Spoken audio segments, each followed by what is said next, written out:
So welcome everyone. I'm Gloria Mattera, based in Brooklyn, New York, and this is Frontline Communities Running for Office with Cheri Honkala and Hillary Kane. Great, thank you so much, Gloria. All right, so the first thing that I want to do is to have folks do some introductions. And so what I actually might do is stop sharing so that we can see each other. But I know we have a fairly large group, so maybe people can keep it pretty short. So your name, where you are, and if you have a role in the Green Party, great, and maybe why you joined this session, what you're hoping to learn, but try to keep that as super short as you can. And I will just start with calling on my fellow Philadelphian, Belinda. And then if you could just pass it to the next person as we make our way around the room, that would be great.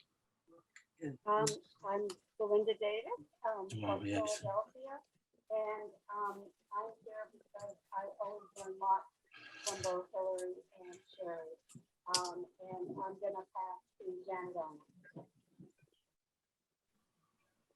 Great, thanks. Maybe Nathan, you're next on my squares. Hi, I'm co-chair in Ohio. And I'm also very active on my local chapter here in Hamilton County here in Cincinnati, Ohio. I was the state coordinator for the Stein campaign in 2016 also.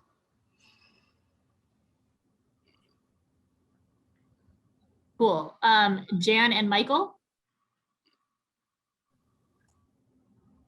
We're both in Oakland, California. And I'm a member of the county council of Alameda County. I've been in the party since 2003, and I worked on a very large number of campaigns, and I'm looking for tips. Great. All right, Randy Hicks. Randy Hicks, Sacramento County, and I'm on the county council of the Sacramento County Green Party. I'm also a disability advisory commissioner appointed by the Sacramento County. And my big thing here is I'm worried about is how do we raise enough money to win? What do we do about campaign finance reform? We can't beat them, so we got to figure something out. Great, thank you. Another Philadelphian, Kristen Combs. Hey y'all, Kristen. Here to listen and learn and see my beautiful fellow Philadelphians talk and share their wisdom with us. And I'm on the steering committee as secretary right now. Thanks. Okay, Michael Jaggard.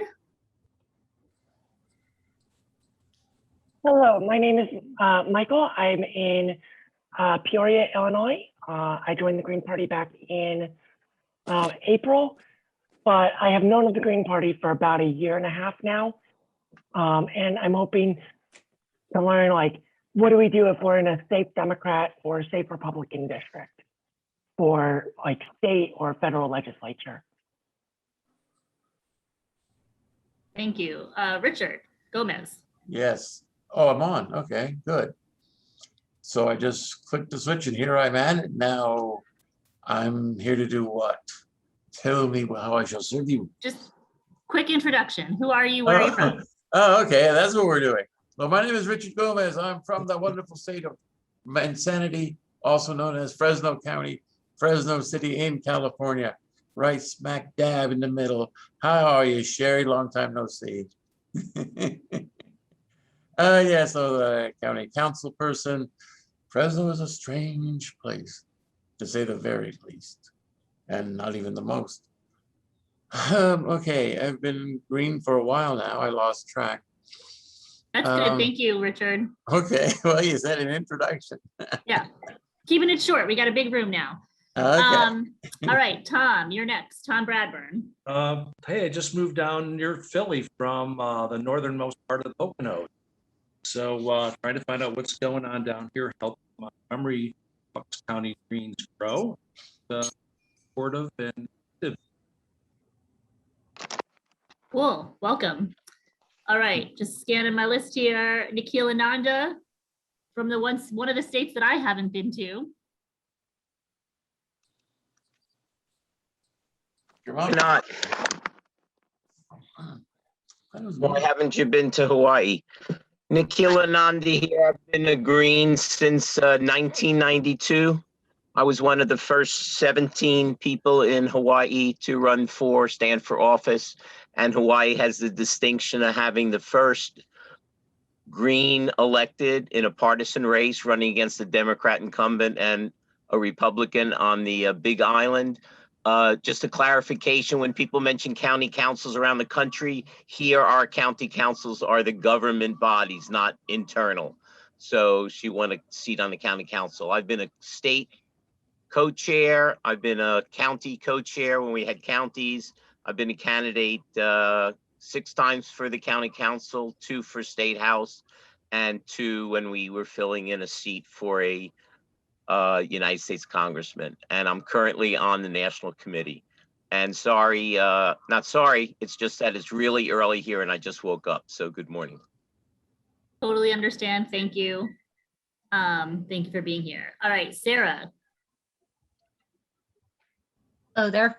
My name is Sarah Dillon. I'm from the Indiana Green Party. I'm a national committee delegate. I've ran twice for city council here in Terre Haute. By the way, shout out to Cheri. That's pretty much all. I'm just observing. Thank you. Andy. Good afternoon, I'm Andy Messick. I live in Montgomery County, Maryland. I'm relatively new to the Green Party. I've been an independent or a Democrat before that. Just kind of got disillusioned with that and found a home here. So fairly new college student currently, public policy.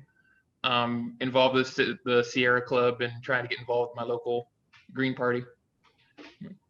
We just had our convention here in Maryland. So. All about getting new young folks in the party. Yay. I think we haven't heard from Anna. Hi, yes, this is Anna Schiefelbein. I'm in Illinois. I'm a state organizer. I'm also a candidate. It'll be my second time running, and I'm just really excited to be here and see everybody. Great. What are you running for? State representative, District Nice. 85. I ran in 2020 and I got over ballot line in such a short campaign. So we're gonna take the win. All right, that's great. Yep. Robin Harris. Hey everybody, Robin, I'm in Florida. This will be, Robin, I'm in Florida, I'm state co-chair. I'm heading the Black Agenda Working Group within the party. This will be my second running for state representative, District 46 here in Florida. I'm tired of Greens losing. I think we can win. I'm sick of this shit. I believe we can win. My race has not been ran since about 6 years. This has been by default. I plan to take it. But we need strategies. Good for you. Awesome. Well, since you're talking, Eugene, why don't you go next? Eugene Wallison, Connecticut, in the Green Party for about 10 years. Retired letter carrier, active in unions, also active in the national committee, Green Party national committees of peace action and separately banking. And I urge everyone here to watch the Frontline show, which was on Tuesday, pbs.org/Frontline, about the Federal Reserve System and what a mess it is and how it just mires us in debt. Yeah, and thank you. I hope candidates will pick up this issue because it's a giant thing hanging over all of us. Over. Great, thank you, Eugene. All right, last few folks. Is it Camila?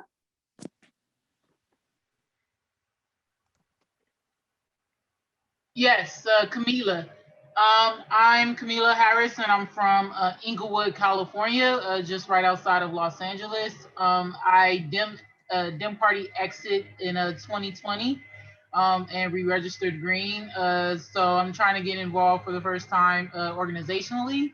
And I'm here because I wanted to know about the candidate development side, basically, running effective campaigns and, ultimately winning. That's definitely the goal.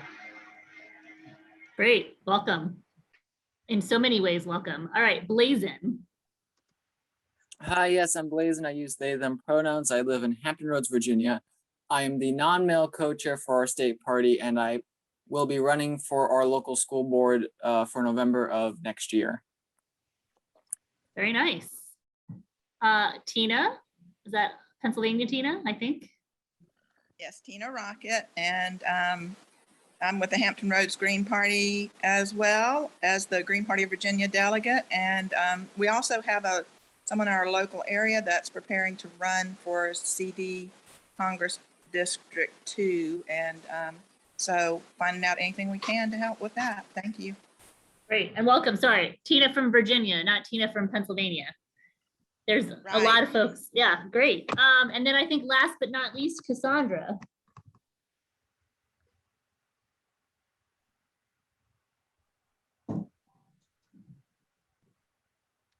All right, well, maybe Cassandra's not available to introduce herself, but I can say she's a volunteer for the Green Party and helps send out thank you cards to people who donate. So as treasurer, I appreciate that. So thank you, Cassandra. And I think she's run for office too. All right, so I'm gonna share screen again. If folks could mute themselves, put questions in the chat, we will get to them. But I guess to continue the introductions, Cheri, why don't you introduce yourself?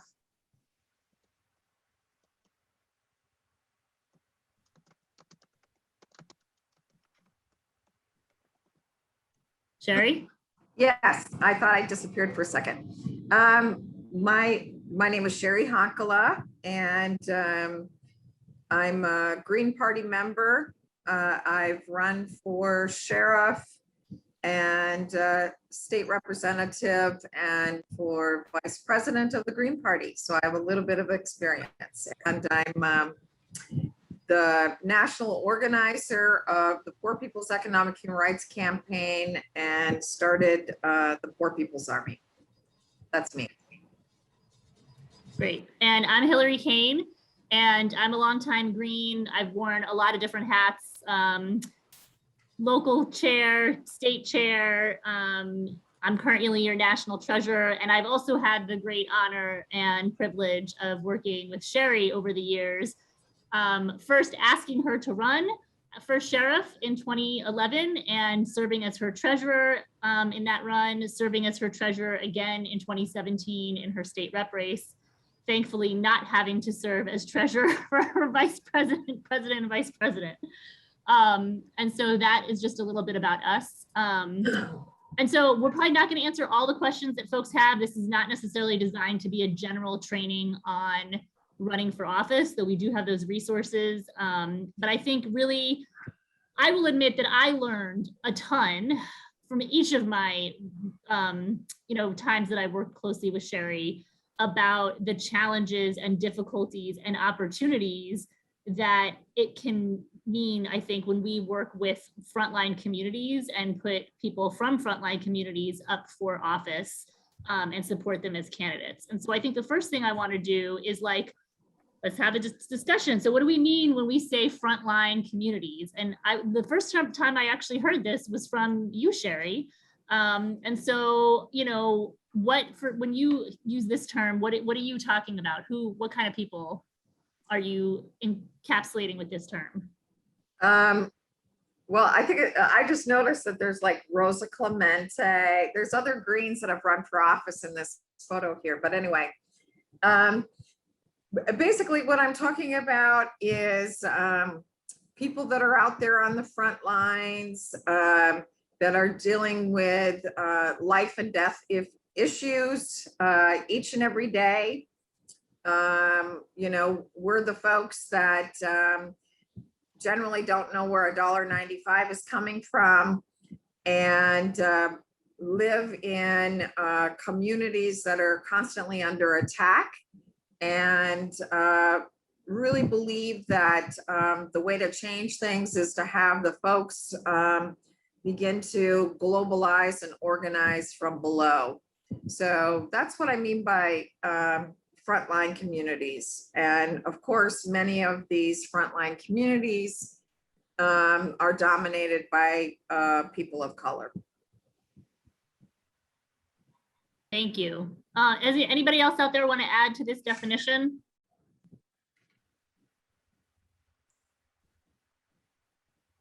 Yeah, I mean, I think for me, it's a nice term that encapsulates, you know, the intersectionality, something that we're learning about a lot in our conference this weekend, about not just people of color and not just low income, but that sort of constellation, but particularly, you know, in some ways the poorest of the poor, folks who are really struggling on a day-to-day basis.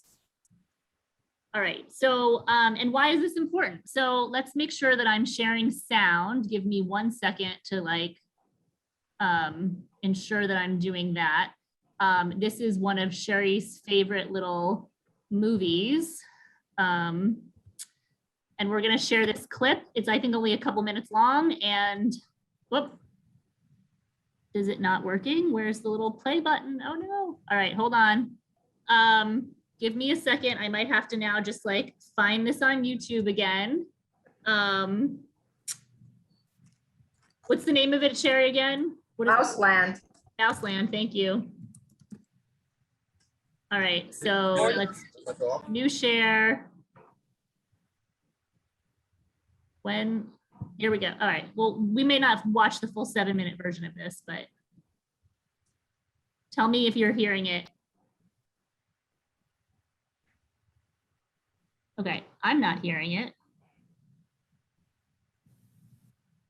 For Sutherland. Here we go. Many of you may know me as an actor, but there's something in my background that you may not know, something which I am very proud of. I am also a grandson of the late Tommy Douglas, a premier who brought enormous change to Saskatchewan and the rest of Canada. He was also the first leader of the New Democratic Party. Using his voice in a recording that he had made in 1962, we'd like to share a story with you, a story that he made famous as early as 1940. It's a story of a place called Mouseland, and it's as important today as it was many years ago. It's not just a piece of history, it's really one of the best explanations you'll ever hear about why Canadians like you and me support the New Democrats. The NDP and the members of the United Food and Commercial Workers Union across Canada are proud to present this animated version of Mouseland. It's a message worth preserving for generations to come and for current generations. So please join me now as my grandfather takes us to a place that he called Mouseland.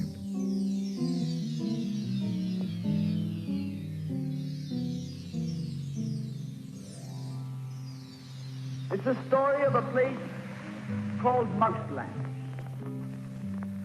Mouseland was a place where all the little mice lived and played, and were born and died. And they lived much as you and I do. They even had a parliament.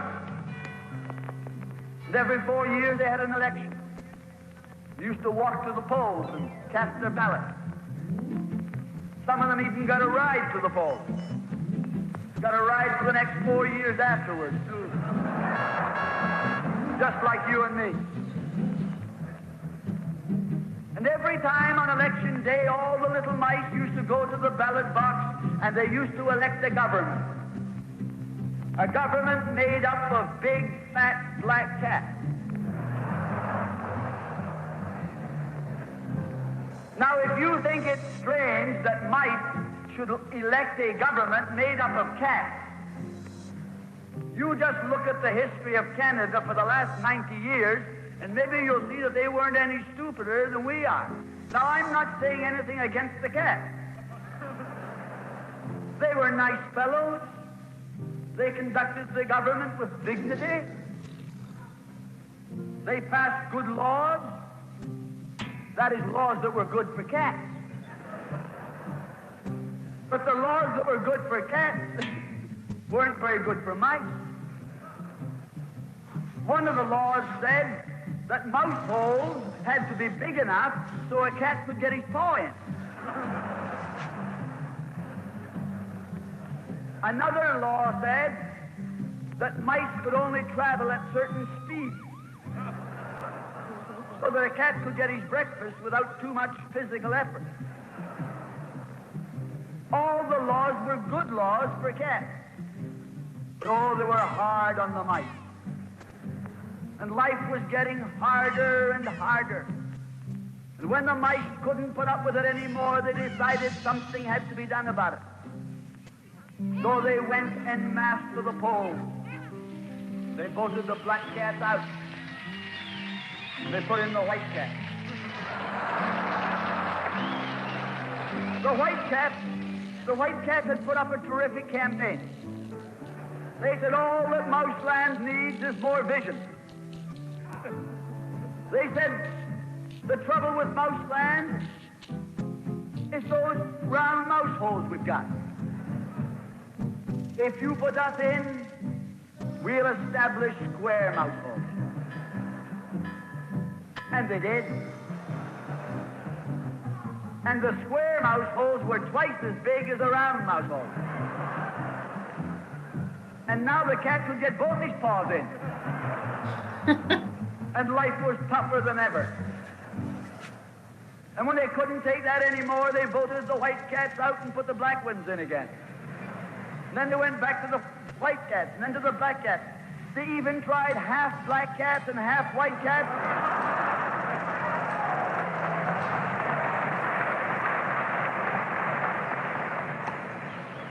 And they called that coalition.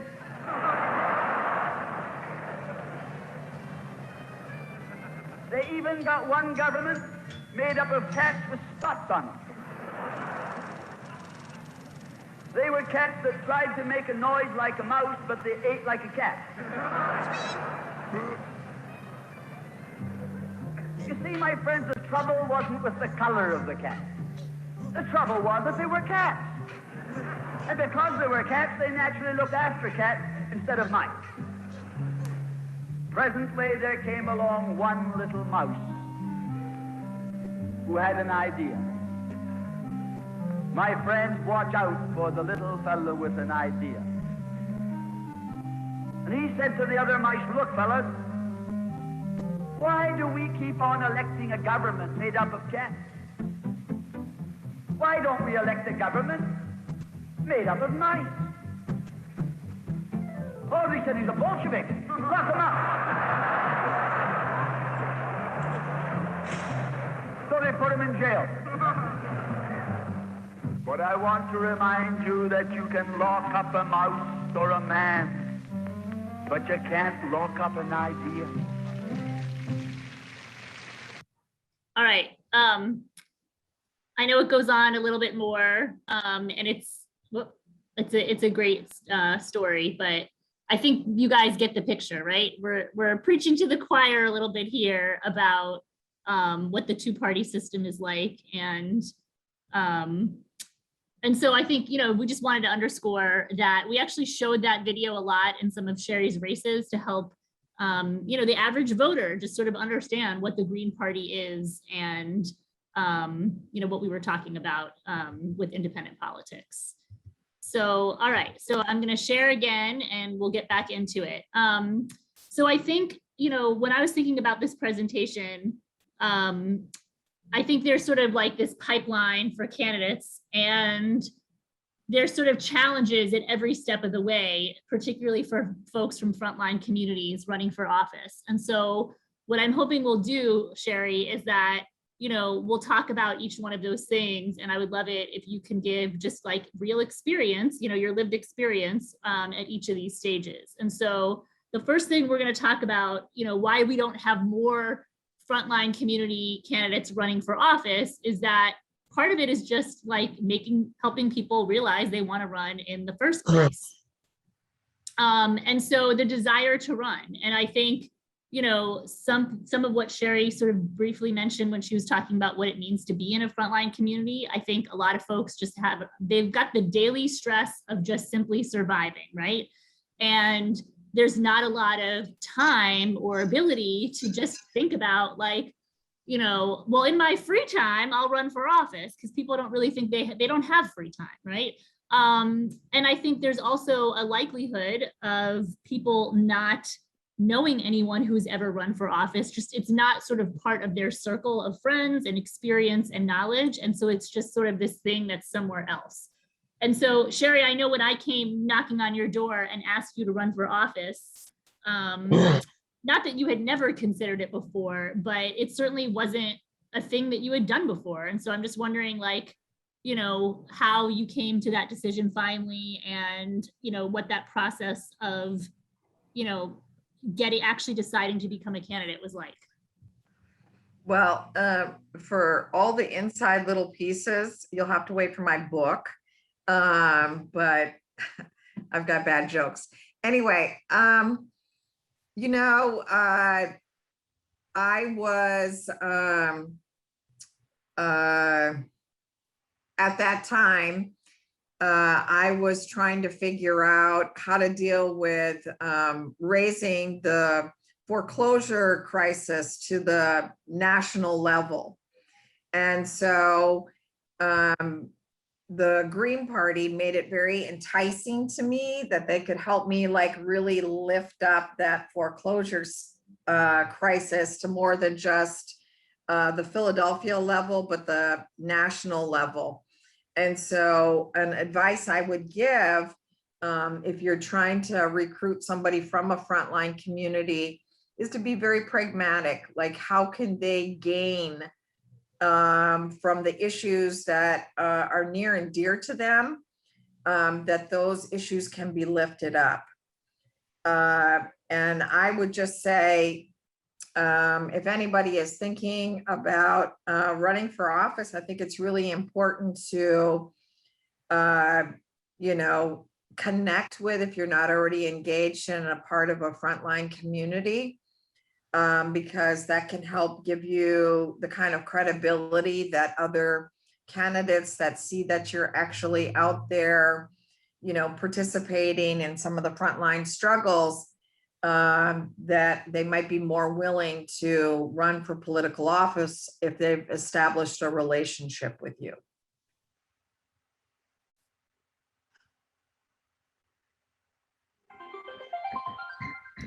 Yeah, so I think, you know, this is definitely a two-way street, right? So part of it is folks not necessarily even thinking of themselves as possible candidate material.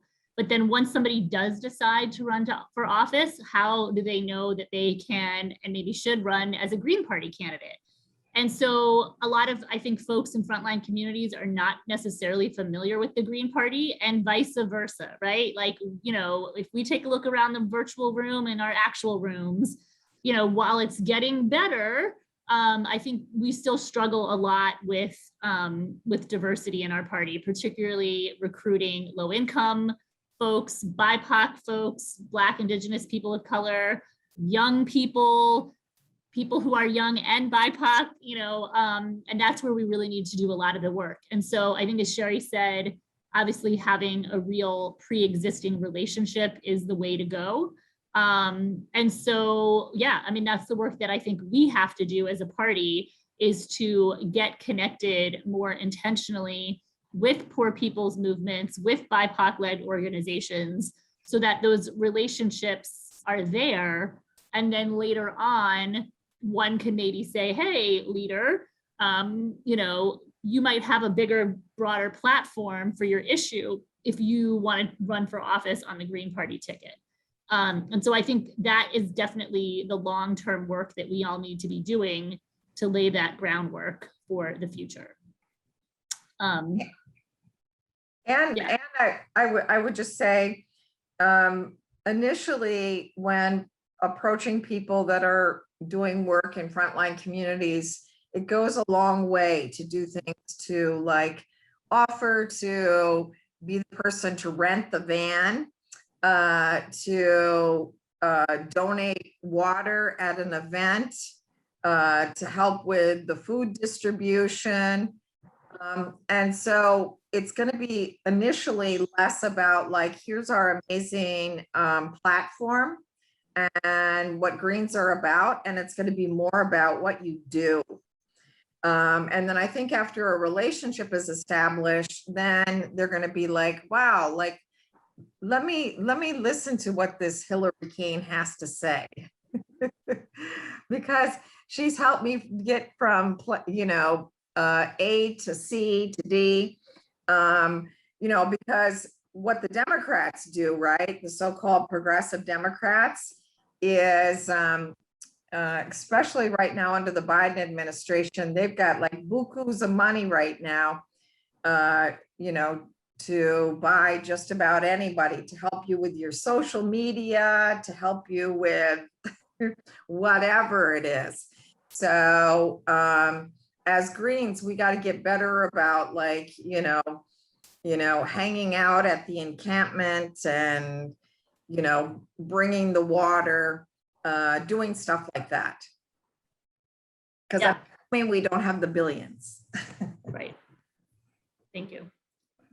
All right. I think this next piece is where we often also trip up, right? So somebody figures out they want to run for office, figures out that they actually want to run as a Green, and then what happens? And so, and I will say from firsthand experience, like I have been a part of all of these things. I have been the one who judged. I have been the one who had the traditional notions that were really hard for me to shake, and then to some degree still are, right?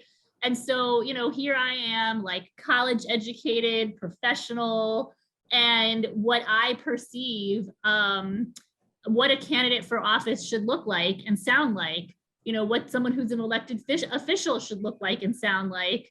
I definitely have sort of class and, you know, racial and, you know, educational biases about what that should look like. And that is reinforced by most of the people I hang out with in my life, right? Who are also, you know, white, upper middle class, college educated, et cetera, et cetera. And I think, you know, one of the barriers in the Green Party is often that, you know, folks may come in who want to run for office, and, you know, there's sort of, you know, there's bias, there's discrimination about, well, this person doesn't sound polished enough, right? Or they don't necessarily look like what a candidate should look like in terms of like professionalism, polish, you know, that type of thing. And that's, you know, that's the kind of stuff that we need to get over. I've also seen this play out as, you know, like candidates may be perceived as weak on environmental issues, which in some ways is basically proxy for the other things, right? So I remember we've had people in Philadelphia who, you know, are coming and talking about the kitchen table issues that are real and important to them. And what their environment might look like is about trash on the street, or it's about, you know, trees in the neighborhood. And they're not necessarily, you know, talking about fracking or whatever, you know, the cause du jour is, not to minimize that, but, you know, like they're not talking about the environment in a way that Greens may traditionally and typically talk about it.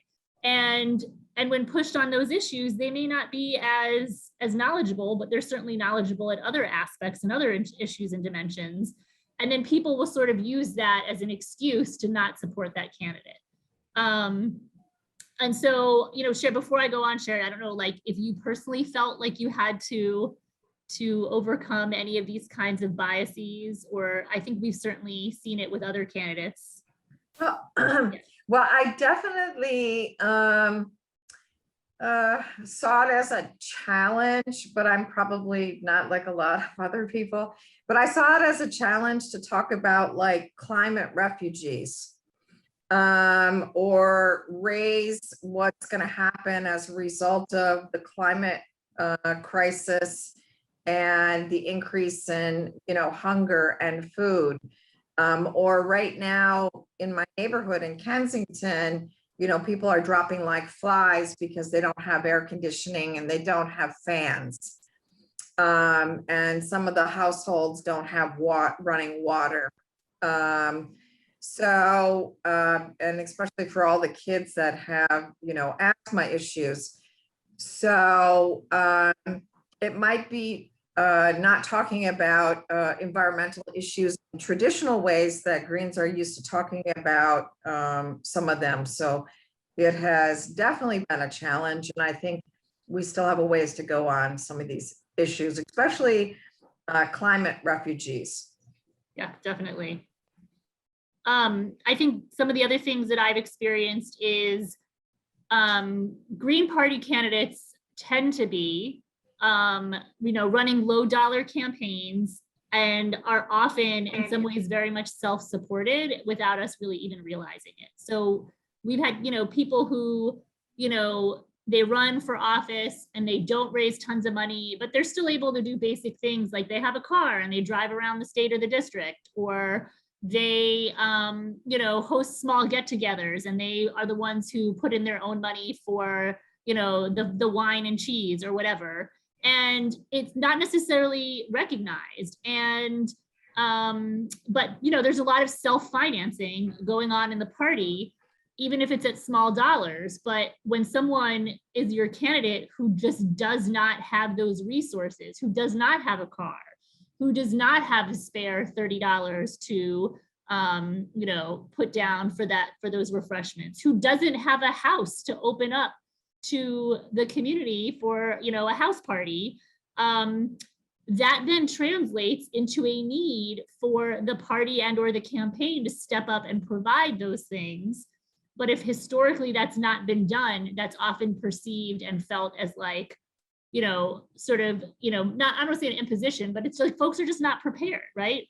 So folks are not, it's harder to make the case, well, like Cheri's campaign needs to pay for a rental car because she doesn't have one herself. Whereas if all other previous candidates have had their own method of transportation, like it's an expense that sort of just wasn't taken into consideration.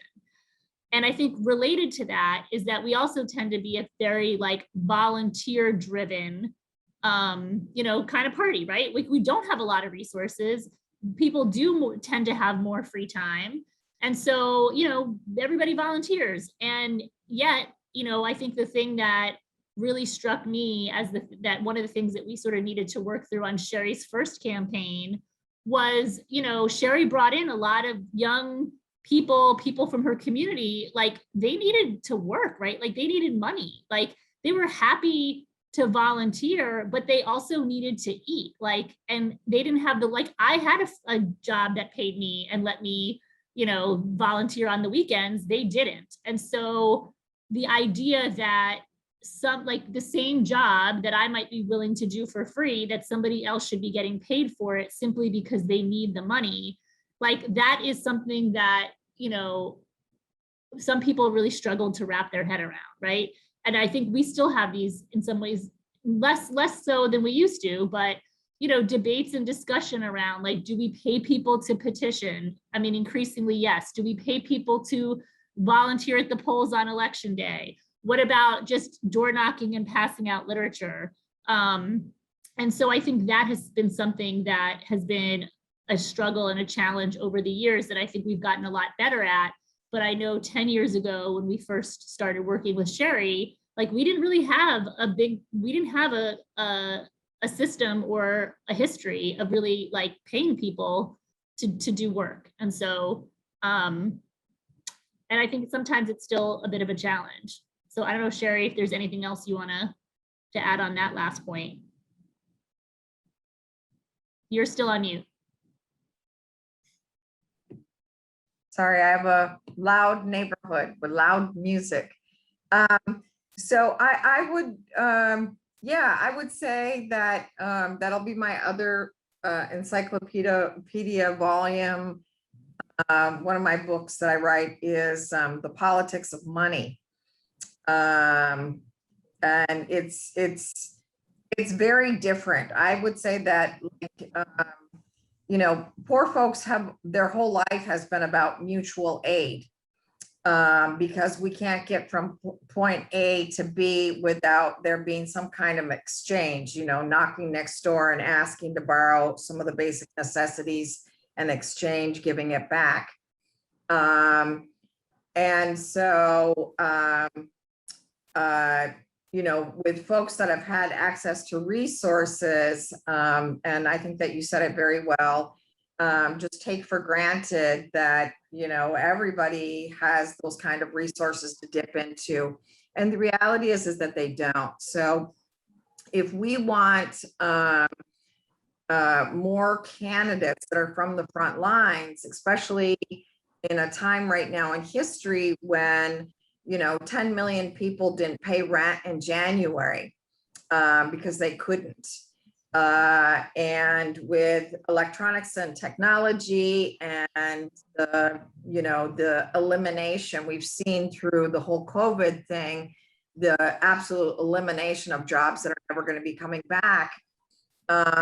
If we want to really have the bulk of poor and working people in this country participate, take leadership in this party, it means operating very differently.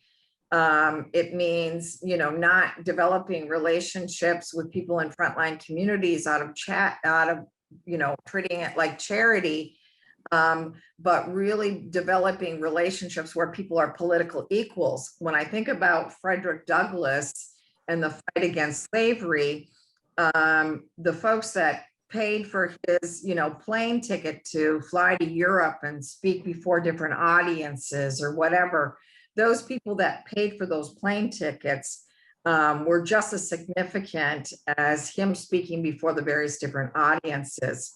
So this is, a fight for a different kind of world that's really gonna require political equals, and where people that have access to more resources really understand that that's a significant, critical role. One of the pillars of the 4 legs on the table.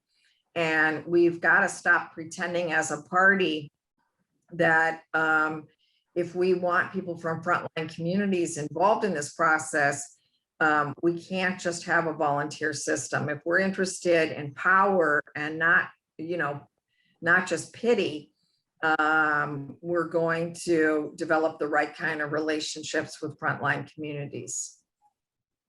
Great, thanks. I will admit that I did turn off the chat. Just it was starting to get distracting for me as a presenter, especially since it didn't really seem to be quite on topic. So hopefully folks can focus on the presentation and save the chatter for an actual conversation and discussion shortly when we are done with our slides.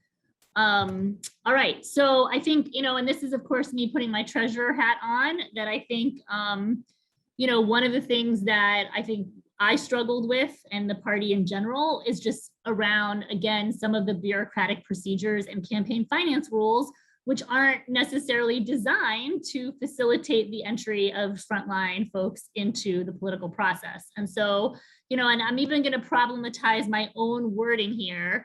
My first, gut is to say that managing campaigns requires a professional skill set. It probably does not, but, requires a strong word, but it sort of, it feels like that to me as someone with that skill set. But, that is a struggle, right? So like having that, and somebody is sharing, annotating on the screen. So I'm going to clear that, and I don't know how to make that not possible, but, yep, there we go. So, I think, in some ways campaign finance and, a lot of what we do, it really does sort of require almost a bureaucratic mindset, right? Like having a file cabinet, having every single receipt tracked and documented, all of that data and collection. And, not everyone necessarily has experience with that.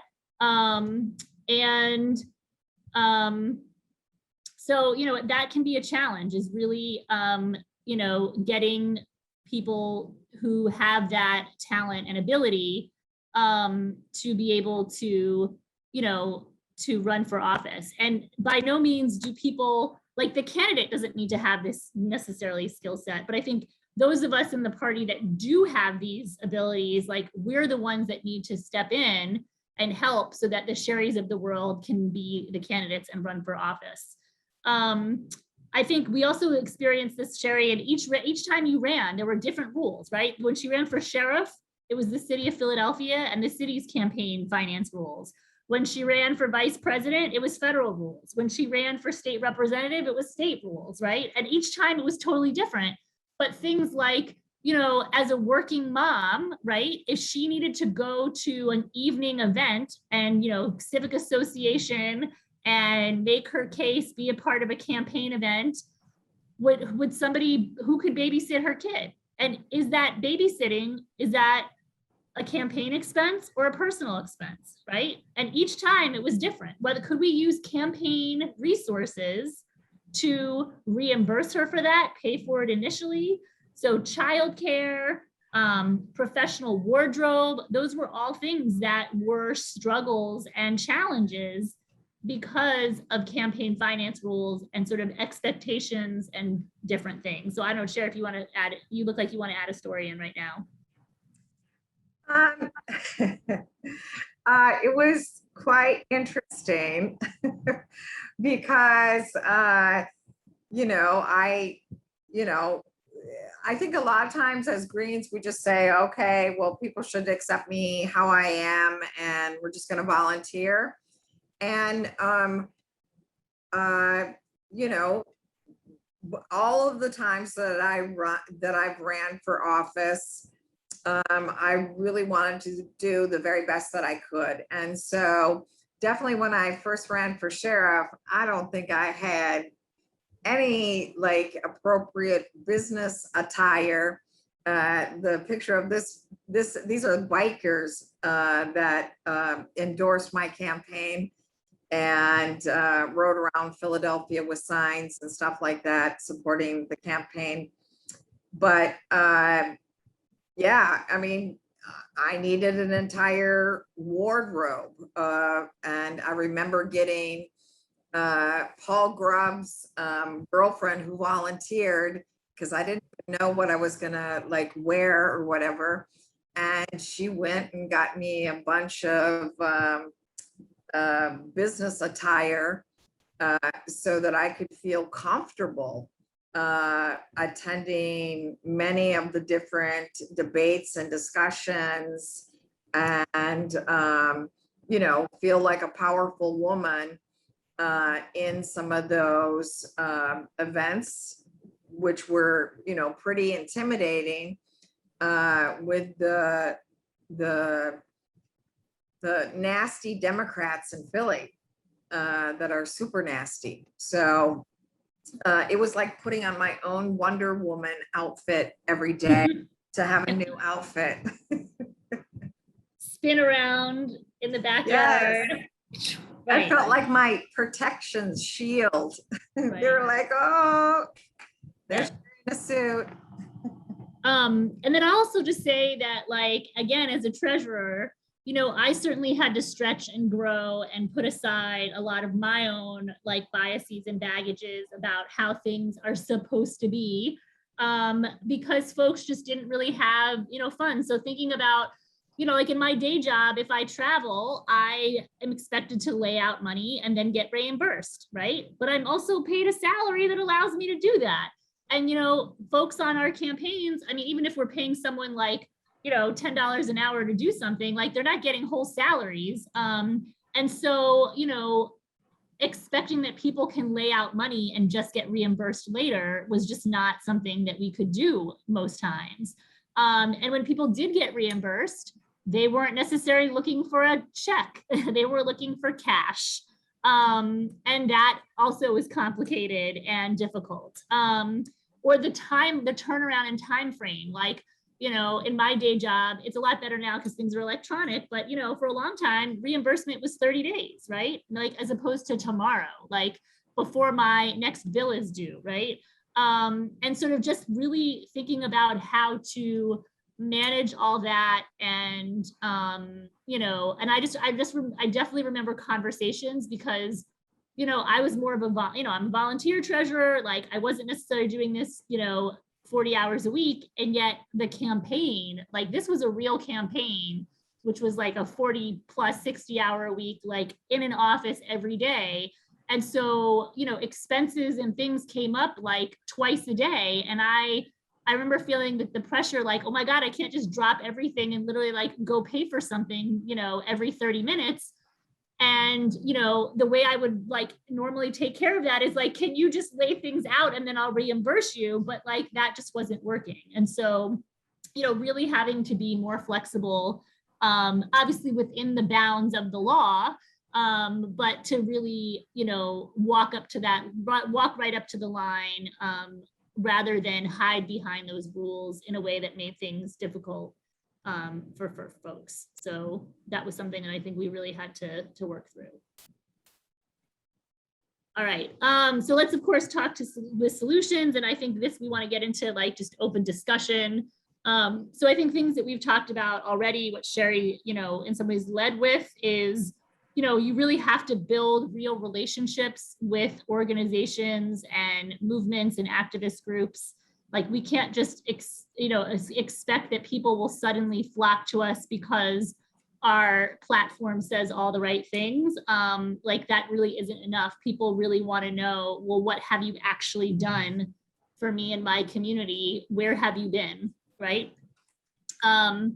I think obviously we also need to do our own internal work, which is what a lot of us are doing this weekend. And I applaud everyone who's been a part of this, to, really check our biases and really think about, what should candidates look like and, speak like and sound like, and who are they really representing? And like, does it matter if, my friends and colleagues think that this is an appropriate person, or does it matter that the people who live in that district think this candidate is an appropriate representative of their needs and their issues, right? Like, am I just substituting a different color cat, or are we really trying to put some mice up for office? And then I think, for those of us who are in a position of ability and privilege, to really like put in the time, we need to cultivate ourselves, I think, as worker bees who can be the support structure and the behind the scenes folks to manage some of all of that,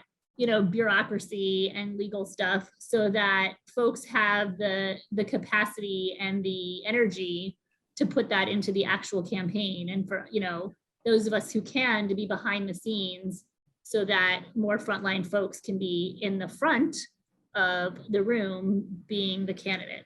So I think that's really all I have to say. Cheri, I don't know if you want to like wrap it up and then open it up for discussion. Sure. A couple of, a couple of other things I would just add to the process is, between campaigns, especially in frontline communities, we've got to get really serious about voter education and registration campaigns, so that Greens aren't just introduced to the party through a candidate running, but they've already seen Greens, going in the hood, knocking on the doors, because I think that it's not just, a good thing to do, morally good thing to do. I think it's strategic. I think that not all neighborhoods are equal. I think frontline communities are more apt to, flip registrations in 5 seconds if they only knew that the Green Party existed. And so I think doing a lot of door knocking. The other thing is that I think that during campaigns,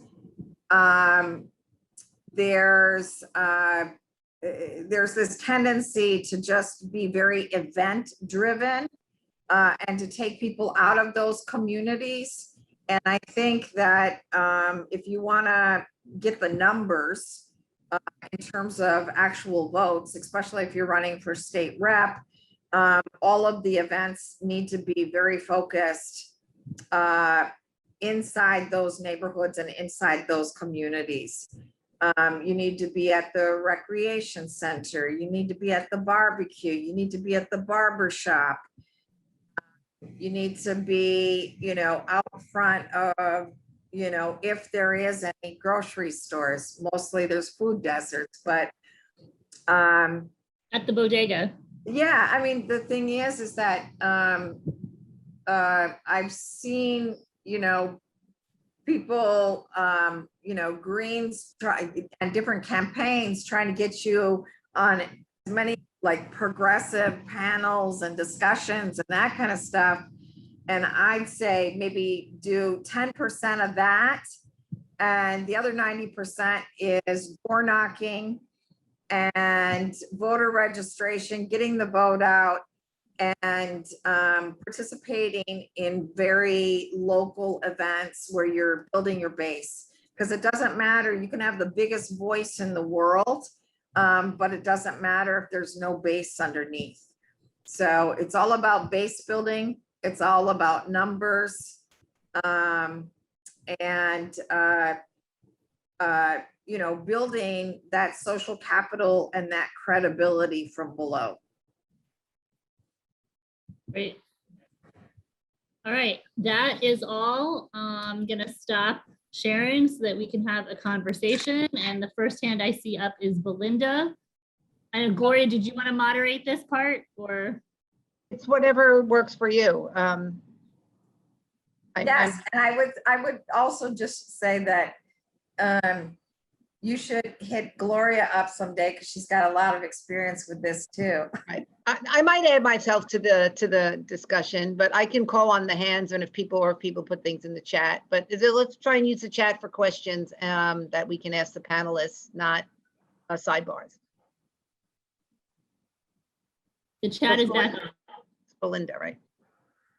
Yeah, so I just wanted to pick up, I mean, this is a bit idealistic maybe in certain respects, but picking up on what Cheri and Hillary was saying, getting in there before you have candidates, getting into neighborhoods, making sure people know who you are, trying to, you know, working with people in the community so that we're not like the other parties just coming out there and, you know, shaking hands saying, hi, come vote for me.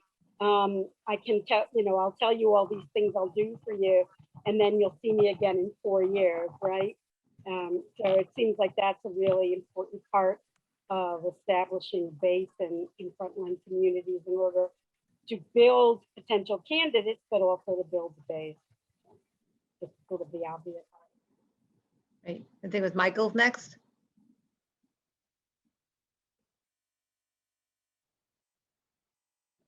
I'm gonna unmute you, Michael. Sorry. Go ahead. Thank you.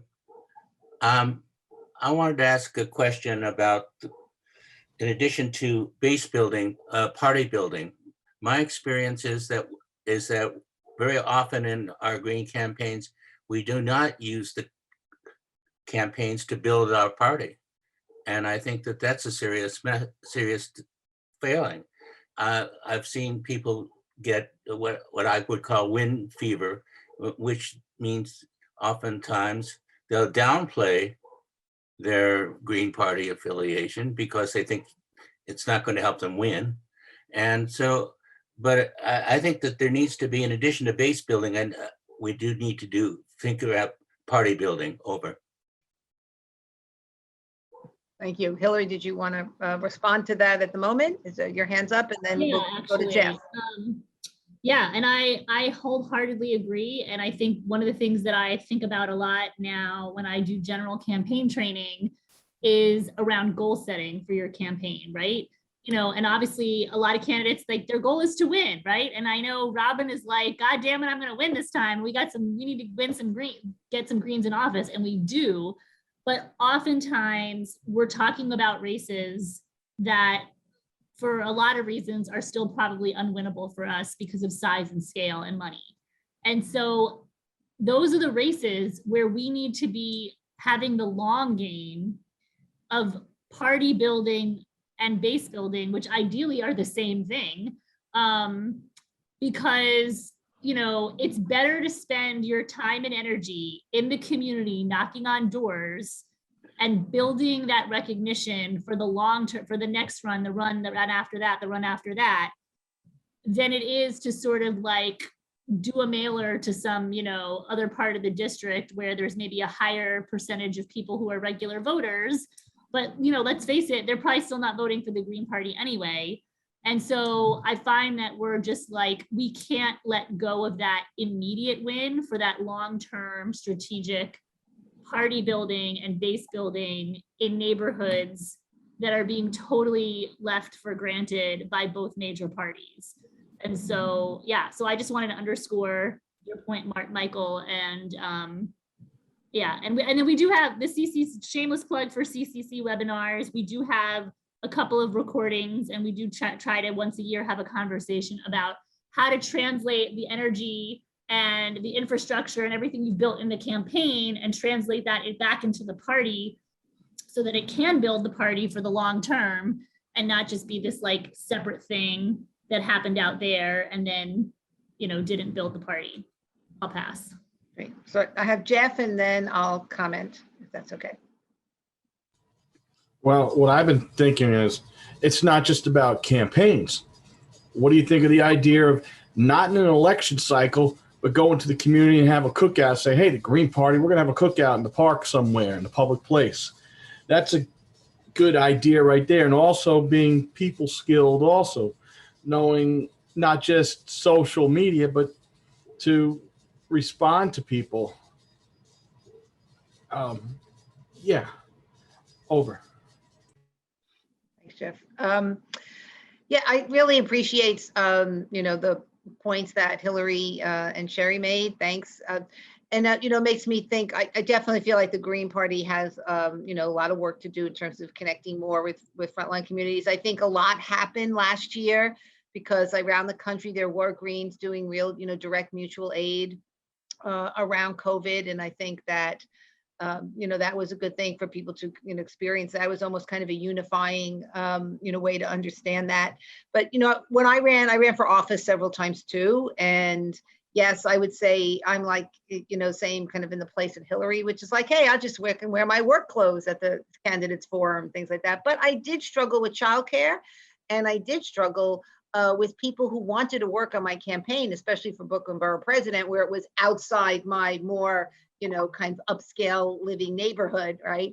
That needed to work in a cash economy. They needed other certain things. What I found is I think our values as a Green Party can be used to kind of show some of those restrictions. And I would say that, you know, these are things that maybe the Board of Elections doesn't think about, or campaign finance doesn't think about. Maybe they don't care. And so we would make points to say, in the back of the room is my campaign manager trying to keep a toddler busy because I'm not only allowed to use funds for my campaign for childcare, but my opponent just spent $20,000 on a consultant to tell him how to do XYZ, right? And so is this fair? How, you know, and then that all ties into election reform and other social justice issues and childcare for women who really needed it more than I did just for that. And so I think always making those connections when we see where the barriers are coming up in those places are really helpful. I see Camila and then Craig. Yes, I had thought about like some of the, I guess, for lack of better words, like the quote unquote lower like races. Like most people, like especially in areas like mine where we don't even have anything independent. Like we're a heavy blue Democratic district. In fact, my congresswoman is Maxine Waters, just to give you an idea. So for me, like getting involved organizationally in the Green Party is kind of like a very important thing to me. And what I wanted to know, especially, I think Cheri, were you running for sheriff? Am I correct? Yeah, like races that are like that, where a lot of people are not aware about, you know, positions like that, like sheriff or police chief or judges, things like that. I was just wondering if you guys had like some advice on how do you think we can approach like those kind of positions to really help, you know, branch out the Green Party name and to get, you know, more people, you know, to win those particular ones and kind of build from there.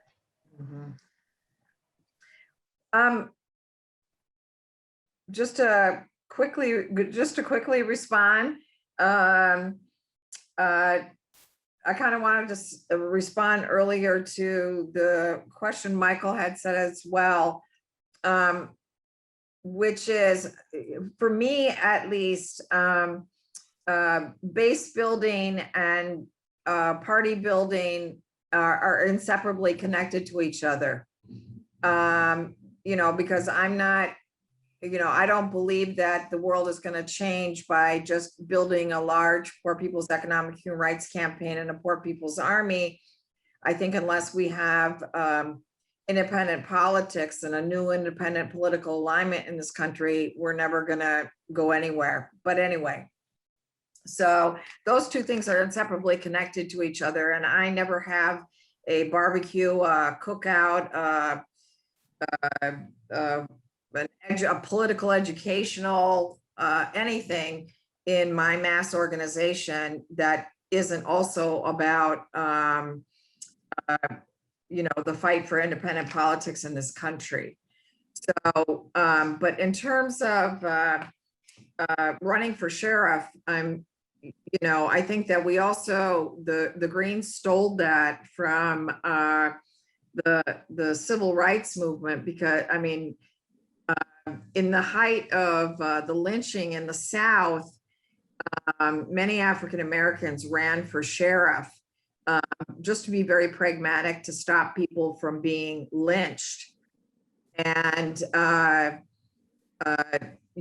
held tons, not organized by the Green Party, but I have held tons of Zoom educationals on how to run for sheriff for people that are in frontline communities across the country. And I'd be more than happy, Camila or anybody else, to just have a separate Zoom educational on different kinds of offices and how to utilize those that pertain specifically to frontline communities. And there's lots of fun things that you can do when you run for sheriff, because you can say that you're not going to participate with ICE. You can say that you won't foreclose on people's homes, that you won't throw them out of properties that are owned by Housing and Urban Development. There's a lot of creative things that you can do. I'm going to do progressive stack here, but I had already called on Craig. I'll identify him, then Robin, and then Andy. So remember your turns. Thanks, Gloria. Thanks, everyone. Sorry, I'm at work, so I have to pop in and out, but I appreciate it. I love hearing everything. So in New Jersey, we've got a lot of people apathetic in the political machine, and I think it's really getting to the tipping scales. So our membership has quadrupled in 4 years, and we actually have a meeting with some independent candidates that are going to consider switching to the Green Party. So I definitely suggest, reaching out to anybody, keep putting out the calls for candidates in any level. And sometimes it does take until the deadline hits. They might run independent, but still keep those dialogues going. And I would just say, look at someone like a Franca Mueller-Paz last year that ran. She's in a one-party city, and she went out and made a whole campaign based on her connectivity to community. She's a teacher, so she's involved in the community. She was trying to find creative ways to interact with their community and bringing, music out into the streets, getting people excited. And that's what people want. They want to see an alternative. And I think it's going to take each of us, stepping up and running in races in one way or another, just to try to wake people up that there are alternative choices. So we try to do the best we can with, the circumstances and money that we have. But I think if we just stay in the community, stay focused on our goals, if you're one issue, great. You can run on one issue. Just take that issue and you can obviously expand later on, but just get involved, get engaged. And, honestly, if anybody ever needs help with any campaign stuff, you could always reach out to me in New Jersey. I'd be more than happy to help. Thanks so much. Thanks, Greg. Robin, and then Andy. It kind of a little bit like what Craig said. I found myself in a tight situation, being that the Green Party doesn't have a great reputation in the South, to be very honest, especially as it relates to Black people. And so I have to be very careful. The people who volunteer to be on my campaign that are excited right now are just like a little bit of a mixture of, they don't know what they are. They probably are because they are Black. They probably are Democrat. They're not like just, born and bred. So I find myself having to be a multiple, or just a people campaign. And so I wish that I could just go in and say Green, but they're like, oh, And so I have to be very strategic in doing that. I wish that I could, because I don't like the duopoly system, but I have to be very strategic. And so I'm open to other strategies if possible. Thank you. Go right ahead, Andy. Yeah, so pretty much what I was going to say is riffing off, was started by Craig, but in a lot of ways, I think, and he mentioned Frankenmuller Paz, there was also Jake Tonkel in San Jose, and there's, of course, Cam Gordon in the Twin Cities in Minnesota, who run really local campaigns where they focus on issues of kitchen table issues, as they're called, or the old sewer socialists in Milwaukee, where they focused on what the government has done for them kind of thing. And a lot of times what I find is from running for federal office down to town councils, board of education, etc., a lot of times people will copy and paste the federal platform, which if you're talking about Medicare for All, which is a very important issue, but you're running for the board of education, which I've seen multiple times here in Maryland, that's not what the office is for. So that was one thing I wanted to mention, where you need to focus your campaign's rhetoric and issues around what you're running on, what you're running for. If you're running for town council, healthcare is very important, but does that town council have anything to do with it, for instance? Which a lot of times it doesn't. For instance, Gaithersburg here in Gaithersburg, where I live, the town council doesn't really have anything to do with statewide healthcare. It's running Gaithersburg. And so keeping it more of a direct issue-based campaign to where you're running at, I feel isn't across the board as much as it was with Frankenmuller Paz in Baltimore, Jake Tonkel in San Jose, and so forth. And again, I might be wrong there. It's just how I've kind of perceived it as I've seen it, especially here locally.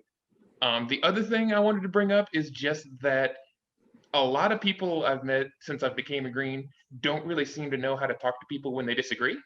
It gets very aggressive very quickly, and it could be a minor disagreement to a huge disagreement. It just seems to me that that's another thing, as I think Robin was talking about, where disagreements are going to happen. Nobody's going to agree on everything, and getting immediately violent, or not violent, aggressive with that, I feel as though is definitely a detriment to your campaign.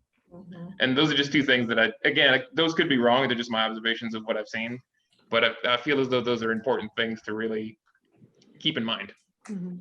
Thanks, Andy. I'm going to call on Anna, and then Cheri, I see, has her hand up because we have about, I think we ended 3:20 and it's 3:13. So Yeah, thank you. So for the campaign finance, we've been hitting hard. The progressive Dems have been obviously all over this HR1, and it doesn't work for the third parties. But I've been just driving it home that Greens do not take corporate contributions, and we not part of that problem. So I've just been trying to pivot that role, that issue. And then for canvassing, yeah, that I believe works. I did not have a base at all where I ran last time, and I got over ballot line, just for canvassing over a few short months. And then I used the logo. I have a logo, so that helped the identification of voters. I actually was a Dem for 12 years, and I ran twice with them. And last time in 2020, I was a Green. I still had the same flower logo that's up there. So I ran into people and they're like, oh yeah, we know you. They don't know my name, they don't know my face, but they know the logo. And so I think that helped identify people, and that was on my signs. And then another thing I think that's going to help in 2022 is just starting early. If you feel like you want to run and you're able to run, there's no law stopping you to run, to just say that you're running, throw it out there. Let's just get going. Thank you. So Cheri and Hillary, bring it home. Okay, so a bunch of closing stuff. If somebody could put in the chat, look up Cheri for 197. I don't know if the Greens have an archive page where people can reference different campaigns and different websites throughout the years. Because I think that, stealing from those ideas is a great way to learn is looking at all those different old websites. And I would just say that there's a lot of young, very radical young people that are looking for something different. I think as a party, we need to do more education around the nonprofit industrial complex and how the Democratic Party and right now the Biden administration is funding a lot of the progressive organizations that are out here right now. You know, Walmart's funding large amounts of funding to Black Lives Matter. And I think that there's a whole element of particularly young people of color that are really tired of the corruption and the direction that this country is going into. And I think that at some point we have to do a better job of mapping what are we talking about when we talk about a new political independent alignment, and taking back the curtain and exposing that a lot of these organizations that talk about being very progressive are actually funded by the very enemies that we fight against in corporate America. So I just think that there was, Hillary didn't put it up, but there's also, I think that we can't have campaigns that addressed frontline issues and frontline communities unless we talk about what are some of the consequences that happen as a result. And so at some other point, I'd like to have a further conversation about like, how do we deal with those obstacles and those consequences? Robin talked about some people not even wanting to hear the word green in the South. The day after, the day of my election for the 197, a progressive union, dropped literature through the community saying that a vote for me was a vote for Trump. And it was the day of my election. And so we had to talk about what does all of this mean, and where does money come from? And the very last thing is that the number one thing, if you're going to run for office, it doesn't matter how great your position paper is. It doesn't matter what you say, what party you're running on. It matters what it is that you do and who knows you and how many doors you knock on. And those are the most important things. And raising money. Yes. Yeah, no, I'll just close it out by saying, first of all, thank you, Cheri, for everything you do for your community, for the party. It has been a real privilege and honor to work with you over the years. And I'm right sure back at you. I'm sure there'll be another race at some point. But what I'm gonna drop in the chat is a link to the Coordinated Campaign Committee's webinar archive. It's not the most glorious and fancy set of trainings, though I think we are gonna try to finally get it up on YouTube. But just know that if you're running for office, there's a lot of other recordings and things and resources on that page. You can always reach out to myself and Holly Hart, who are the co-chairs. I'm actually really not a co-chair, I'm just an active member. But if you email us at ccc.gp.org, let us know what kind of help you need if you're running for office. We do trainings every month. And in fact, later this month, there will be another Philadelphian presenting on campaign literature and design. So that's it. I just want to thank everyone for coming and good luck out there. Stay strong as green candidates and volunteers, and have a great rest of the day.